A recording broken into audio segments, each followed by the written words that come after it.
thief! You thief! Give us our wigs! Thief! Our wigs! 45,000 now wig on this your head that does not even know where it is going. Blood of Jesus! Whispers of Secret Tales. In Abuja, where the sun shines like it has personal beef with everybody, there lived a man named Agu. Agu was 28 years old, tall but somehow always slouching, with cheekbones sharp enough to open sardine tin. He lived in a one-room self-contained in Kubwa, the kind where if you sneeze in the kitchen, your mattress in the room will answer, "God bless you." Agu owned exactly 3 important things. 1. A cracked Android phone that only charged at a certain angle. 2. A red Bajaj motorbike that coughed like a tuberculosis patient every morning. 3. A brain that worked very well, but only for bad ideas. Now, Agu was not always a bad boy. Once upon a time, he tried honest work. He sold pure water. The son drank half of it. He tried POS business. His first customer ran away with the cash. He tried online crypto. Crypto tried him back. So Agu became idle. And as our ancestors warned us, an idle mind is like an unguarded pot of soup. Somebody will put their spoon inside. Before Agu became a man that Abuja feared for its wigs, he was once a small boy with big eyes and an empty stomach. Agu was born into a house that believed in one philosophy only: children are blessings. Unfortunately, blessings do not eat blessings. Agu's parents had 8 children, not because they were rich, not because they were planning anything, just because children kept coming like network notifications you didn't subscribe to. Their house was a 2-bedroom face me, I face you, where privacy was a rumor and silence was illegal. At night, if one child turned in sleep, everybody turned. If one coughed, the whole room woke up. Food was cooked with faith and calculations. His mother, Mama Agu, could turn 1 cup of gari, 1 onion, and prayer into a meal that fed 10 people. Now 8 children I don't born. Everyone must eat. God help me. If everybody ate slowly and respected themselves. His father, Baba Agu, was a bricklayer whose jobs came and went like promises during election season. Some weeks he worked, some weeks he sat at home, staring at the wall like the wall owed him money. People talked. Nigerians can talk. Neighbors would ask, shaking their head like cracked radio antennas. Why you people they born like rabbits? Una know the tire? Is it competition? Mama Agu would smile painfully and say, God will provide Sha. But God apparently was very busy elsewhere. When Agu was 7, he learned something early. Hunger has levels. There was the normal hunger, manageable. Then there was the hunger where your stomach made noise like angry spirits. And then there was the hunger where you lie down and sleep, hoping sleep would eat for you. School was another battle. Uniforms were inherited like family land. Agu wore shirts that once belonged to 3 older siblings, faded to the color of regret. His sandals had more stories than leather. Teachers would ask for money. Agu would look at the floor. His classmates laughed sometimes, not because they were wicked, but because poverty has no respect for dignity. The weight of being number 6. Agu was the 6th child. Not the first, so no responsibility. Not the last, so no pampering. Just there. When food finished early, nobody noticed Agu. When new clothes came, they never reached his number. When dreams were discussed, his name didn't enter the conversation. He learned to observe, to listen, to calculate. He learned how adults argued about money in whispers at night, thinking children were asleep. He learned how a single expense, like hair or clothes or pride, could shake a whole household. So when Agu grew older and moved to Abuja to find life, he carried all of that with him. the hunger, the shame, the calculations. That was why, when he overheard his neighbor shouting about wig money, something inside him clicked. Not because he hated women, not because he loved crime, but because he had grown up watching small things cause big problems. And in Agu's mind, a wig was no longer just hair.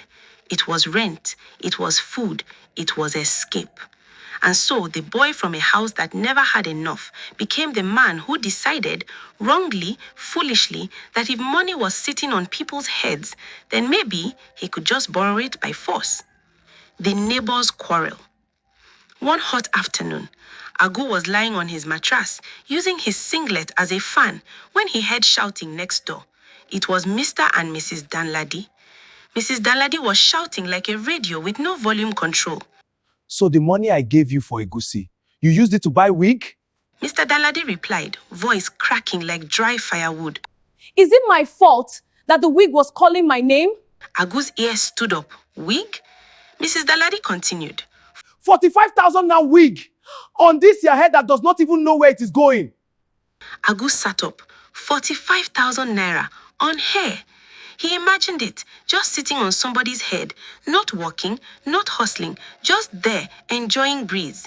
His mind started running like NEPA meter when light returns. A wig where woman put for head, they cost argument like this? 45,000 naira on hair? If hair can eat money like this, then hair can also make money. The bet of a bad idea. That evening, Agu sat on his motorbike, staring at women passing by. Wigs were everywhere. Long ones, short ones, curly ones that bounced like overexcited goats. One passed him, her wig shining like it was insured. Agu's heart beat gwem, gwem. If I just collect one, he reasoned, sell it small. No be stealing, now borrowing without permission. That was how Agu became Abuja's most unexpected wig snatcher. The snatching begins. The first day, Agu practiced. He did not snatch anything yet. He just rode his motorbike slowly behind women, testing distance, timing, and courage. He would stretch his hand small, then pull it back, his heart beating like generator during fuel scarcity. The second day, he perfected the movement. He learned that you don't grab wig like you are picking mango. You grab it like tax, fast and without apology. By the third day, Agu became a legend. But Agu did not operate anyhow. Oh no. Agu discovered early that daytime wigs man risky. Too many eyes, too many aunties, too many people ready to shout ole even when nothing happened. So Agu became a night worker. The night shift. After 9 p.m., when Abuja changed face and the street lights started doing half job, Agu would warm his bike. Nightclubs were his market. Around Wuse, Gwarimpa, Otako, anywhere music was loud and heels were suffering, Agu would wait. The women would walk in groups, laughing, wobbling, adjusting wigs that cost more than his rent. Their wigs would be bone straight like government ruler, curly like stubborn goat, frontal laid so well you'd think it went to university. Agu would follow gently, pretending to press his phone. Then, whack, wig gone. The scream would come immediately. Jesus, my hair! Ole! Blood of the lamb! Some would try to chase him, but heels are not designed for revenge. By the time they removed their shoes, Agu was already disappearing like fuel subsidy. He rode as if his village people had held meeting. NEPA was chasing him for a legal connection, and his ancestors were shouting faster. The private market. Back in his room, Agu would lock the door like a man hiding stolen government secrets. Then he would spread the wigs. He laid them carefully on his small table, like dead bodies in a mortuary, one by one. Long wig, short wig, curly wig, something that looked like lion's mane, He would sit on his bed, open his phone, and go online. Bone straight wig price. Brazilian hair original. Frontal human hair Abuja. He became an expert overnight. This one no be cheap, he'd mutter. This one look like traffic, come on. This one, this one's serious. He priced them like a businessman, nodding to himself, feeling like Dangote of hair. Sometimes he even practiced sales talk. Madam, original, no shedding, soft like baby conscience. Afterwards, he'd hide them inside a Ghana must-go bag under his bed, sleeping with one eye open. The neighbor's suspicion. One night, after a successful run near a club, Agu entered his compound in a hurry.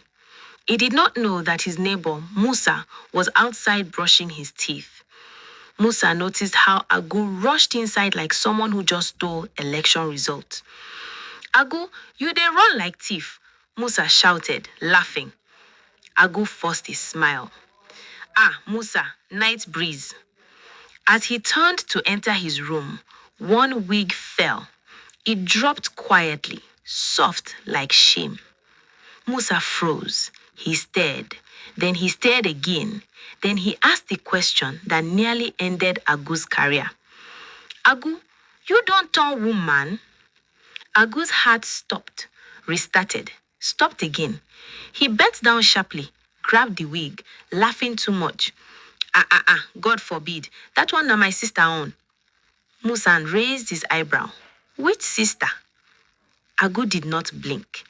She come from village last week. She forget am. Her house far, my own close, so I keep am. Musa looked at him, then at the wig, then at him again.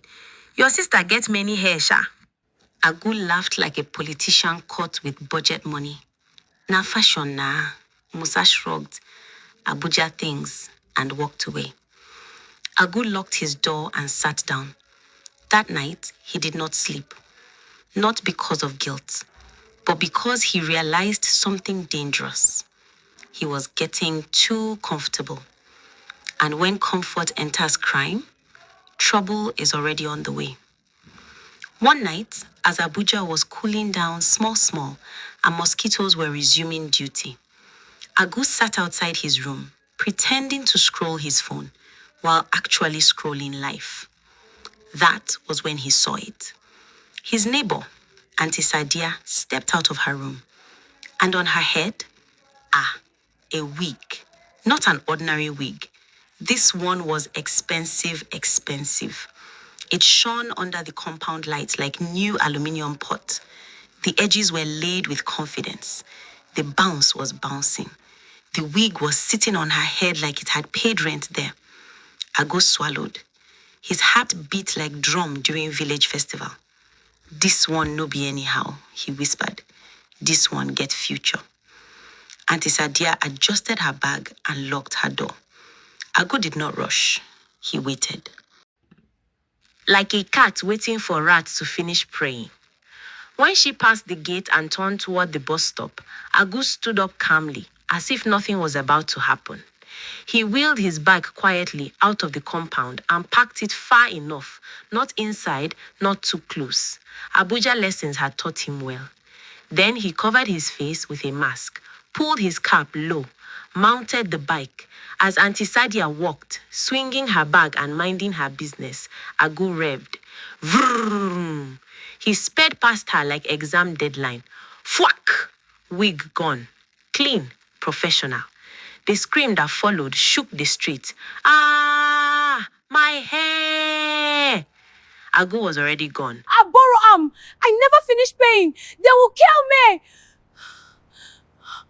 Riding like a man whose ancestors just sent WhatsApp message. Run. Behind him, Auntie Sadia dropped her bag and wailed. Oh God, that hair no be my own, no. I borrow am, oh. I never finish paying, no. They will kill me. She slapped her head. Her naked head shone under the streetlight like newly washed plate. Passers-by stopped. One man asked confused, "Na hair you dey cry like this?" She turned to him, tears running like broken tap. You no understand. That wig na destiny. From far away, Agu laughed inside his helmet, excitement bubbling like Indomie without supervision. Another adventure complete. But what Agu didn't know was that stealing close to home is like cooking beans in the night. Somebody will smell it, and trouble will soon knock. But greed, like Pepe, always enters the eye eventually. One Saturday morning, Agu saw two women walking together near Wuse Market. Their wigs were twins, long, thick, and shiny like freshly washed frying pan. Agu smiled. Today na double blessing, he whispered. He revved his bike. Vroom. One swipe, two wigs. The women screamed, but instead of panicking, they looked at each other and smiled. That should have been Agu's first warning. The selling back. Later that day, Agu stood near a salon, holding the wigs inside nylon. Two women approached. Oga, you dey sell wig? Yes, I get. You want buy? How much be the price? Nah, 5,000 naira. Agu nodded. Original Brazilian, 1 million strands. They examined the wigs. One gasped dramatically. Sister, isn't this our hair? Ah! No way! Hey, get back here! Stop, thief! Agu froze like somebody who just remembered they left iron plugged in. Before he could run, Oleo! The chase. Agu jumped on his bike. The women chased him, but these were not ordinary women. They ran like federal road safety, chasing bribe. Like market women chasing thief with slippers in hand. Thief! Stop that thief! You thief! Give us our wigs! Thief! Our wigs! Please, I beg you, stop! Oh! Give us our wigs back, thief! You won't get away with it! The women caught him. What followed was not beating, it was education. Slaps from the past. Give us back our wigs, thief! Please, I beg you, stop! Kicks from the future. Bag hits from the present. People gathered. Phones came out. He managed to escape, dropping the wigs on the floor. He got back home with body pains. By morning, his neighbor Musa came knocking at his window saying, Agu, I saw you rushing home yesterday. Is everything all right? Yes, I ate something bad yesterday. I needed to use the washroom quickly. Are you sure? The speed you dey use like Nigerian police, they chase you. I'm okay now. I'm better. Oga, thank you. Okay, if you say so. just when you thought Agu's luck would continue like NEPA light during rainy season, it ended abruptly. Other two women whose wigs he snatched that Saturday were not ordinary women. They were not club girls. They were not careless walkers. They were not victims. They were law enforcement, undercover.